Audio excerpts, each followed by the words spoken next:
Hi everyone, I'm Fez Inkwright and I am the author and the illustrator of the Seed and Sickle Oracle deck, which you can see in front of you now. I'm really excited to show this to you guys because I've been sitting on this for over a year now and it's almost out. It's going to be with you in November. Pre-orders are opening in the next couple of weeks and I really wanted to show it off and take you through it and to show you how to use it when you get your copy. So I got this a week or so ago. And I've already done a couple of readings with it and it's turned out to be really reliable and just really beautiful. So I'm really hoping that you will enjoy it as much as I have. So just to show you the box, it's got some of the artwork on the sides. This was put together by one of the Liminal team, Ali Oldfield. She is amazing and she's done such a beautiful job with all of the artwork. It really turned it into something absolutely gorgeous. So this is the outside of the box. This is what you will see online or in shelves when you get into a bookstore. And it's got a little flip down the bottom that opens up to show this beautiful little phrase. Now this is an old, no one really knows where it comes from. It's an old folklore saying. There are variations where it says, instead of the she, which is the Irish fairies, there are different phrases, but basically it was the concept that when you would sow your seeds into the field, only one of them would grow and the rest of them would be, well, they wouldn't grow for certain reasons. So for this one of them wouldn't grow, one would go to the fairies and one would go to the crows. And that kind of sums up a lot of what this deck is. It's based on old farmers' lore. It's based on old superstitions, old mythology, old legends, based around the plants of our world that we've grown up around and that have helped us to evolve as humans. I'll go into that a little bit further later, but just to explain why that's there. But opening up this whole box, the whole thing is absolutely beautiful. So this artwork kind of plays into one of the core themes of the box, which is dawn and dusk. So the start of the day, the end of the day. And it's got this beautiful gradient all the way around to show the 2 times of the day.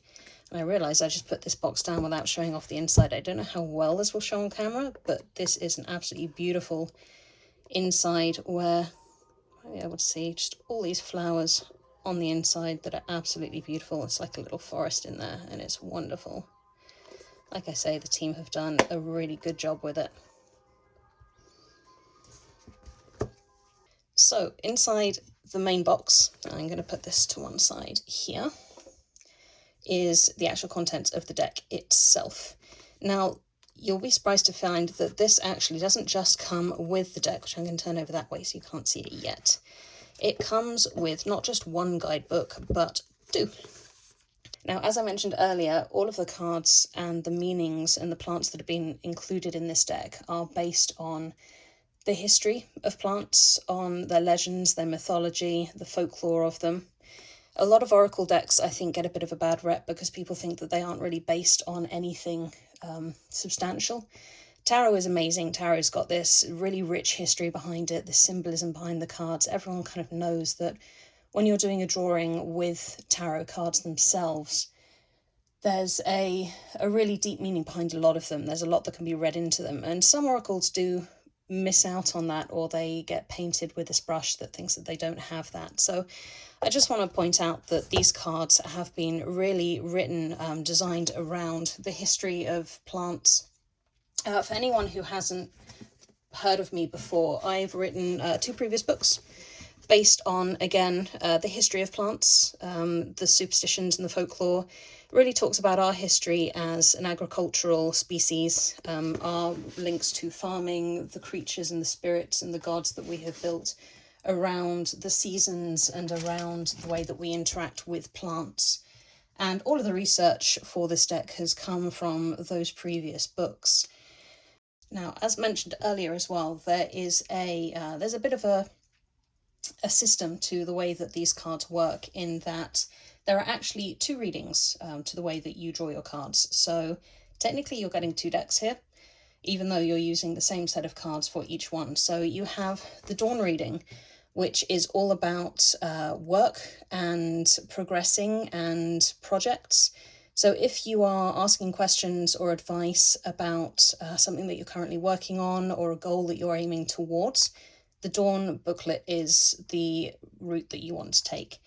If you are looking to focus on your mental health, your own well-being, taking a bit of a back step, the guidebook that you want is the Dusk guidebook, and all of the readings here, again, they're all based on the stories behind the plants, but they are a little bit more gentle, a little bit less encouraging you to be pushing yourself, and more looking towards thinking internally, focusing on your own well-being. So I am going to go into, I think I'm going to pick the Dawn guidebook just because the inside is gold and I think that's really pretty, but the inside of this one is blue. You can actually see when you put them together, you can see the kind of colour of the pages inside. So these, amazingly, we got this beautiful foreword by Yoshi Tani. I'm not sure if anyone is familiar with her, but she created the Tarot of the Divine, which is another folklore-based tarot deck, and it is absolutely stunning. So Yoshi was very kind to write a few words to support the deck, and she is an incredible person as well. So just to lead you through the booklet, I will not take you through both of them, but just to give you an idea of what they look like on the inside. They all come with a quick read guide. So if you don't want to have to be looking through the entire booklet, which looks like this, by the way, it's got some really lovely artwork of all the cards and the full meanings, the stories behind them and the legends. But right at the front, if you're just looking for a really quick answer, there's a quick read guide where it mentions all of the cards and what they mean for your readings. There's also, I think you might have spotted it when I flipped through previously, but since this is a set that is really focused on the agricultural seasons, if you could guess from the name, the Seed and the Sickle, it has also separated all of the cards into the seasons. So if you are someone who likes an extra layer of reading to all of your cards and to your spreads, you can basically separate them into the seasons. So you've got spring, which is all about new beginnings. You've got summer, which is all about making progress. You've got autumn, which is all about sort of reaping the rewards of the progress that you've made. And then you've got winter, which is all about preparing for the next season to come. So if you want to use those as well, it adds just an extra layer to the cards as you read them.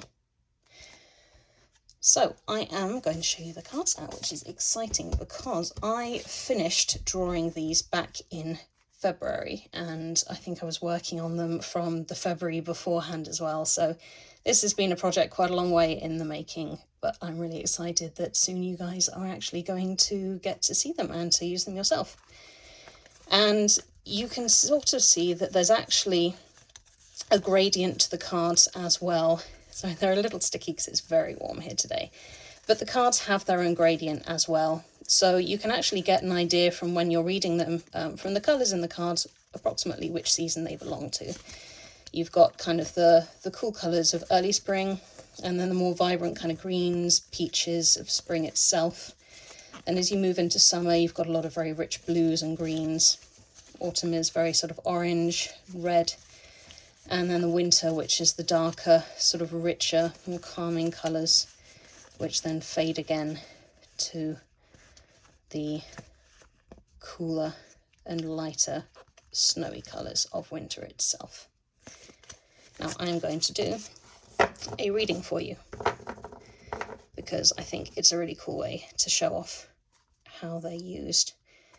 And I'm just going to shuffle them all and then let's see what happens.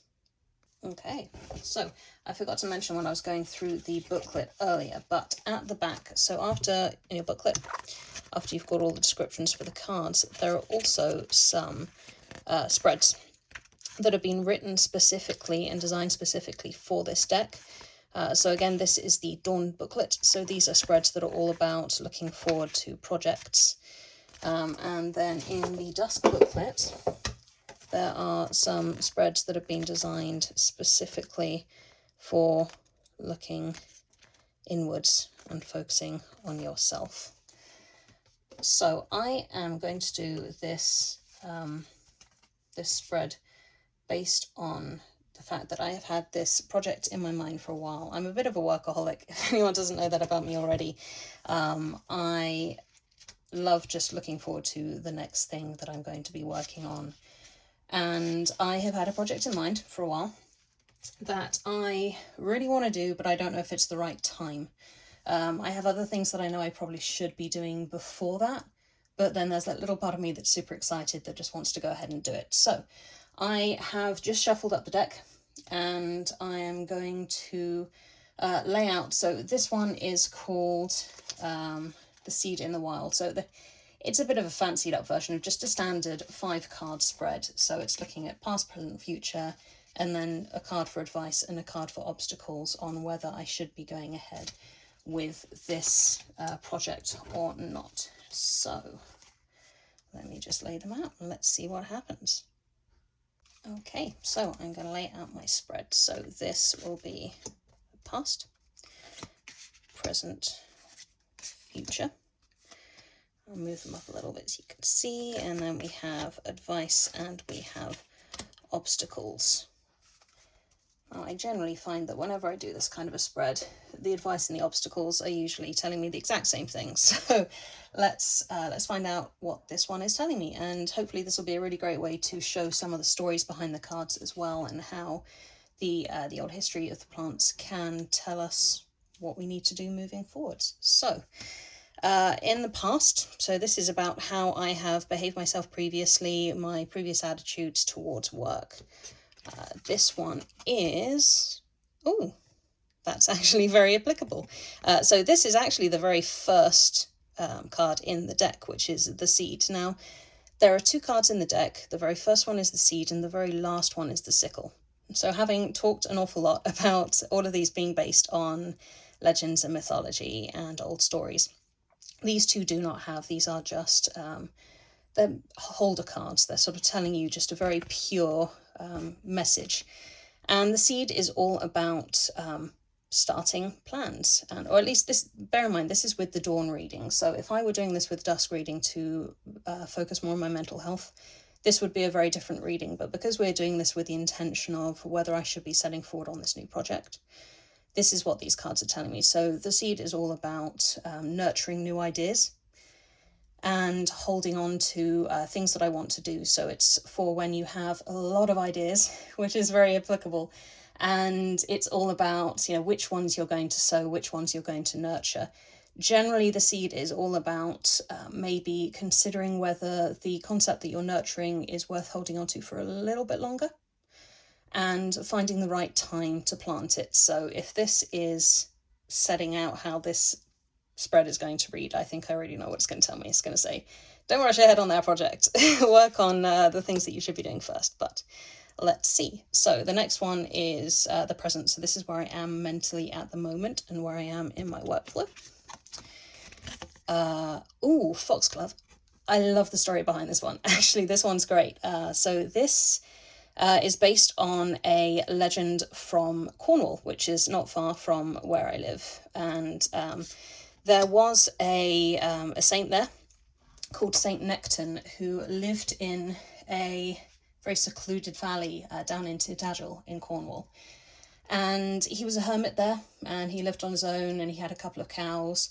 Very self-sustained life. But one day his cows were stolen by a couple of thieves, and he went off after them to get his cows back. And the thieves attacked him and they killed him. Well, I say they killed him. They cut his head off. And Saint Necton was like, you know what? I'm not going to die here. This is ridiculous. If I'm going to die, it's going to be at home in my own bed. So he just picks up his severed head and he walks it home back to his hermitage. And the connection to foxgloves is that it's said that where the blood fell from his severed neck, foxgloves grew up, and that's where the flowers came from. So that's the story behind foxgloves, but the card itself is all about knowing in your heart what the right time for you is. So like Necton said, this isn't the time or the place for me to die. I'm going to do this on my terms. This is exactly what this card is. It's all about you knowing what is right for you at this moment, which is not helpful because that's why I'm asking these cards. So, but then there's that little part of my heart that says you probably are rushing into this, so maybe it's referring to that.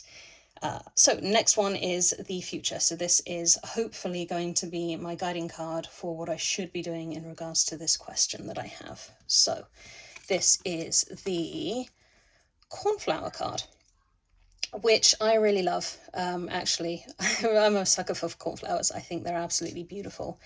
And this is regarding an old, it's an old legend. No one really knows if it's got any basis in truth, which is, to be honest, most legends anyway.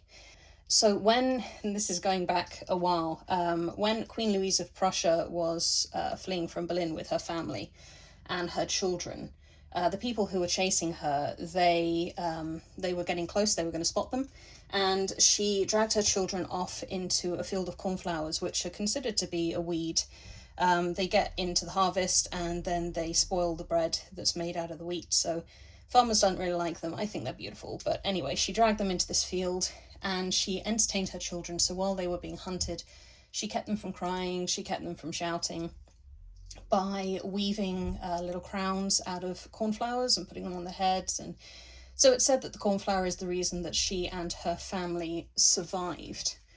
And so in many ways, the reading of this card is all about the fact that the cornflower, which is viewed as a weed, it's viewed as a not very desirable thing, in itself has its own value.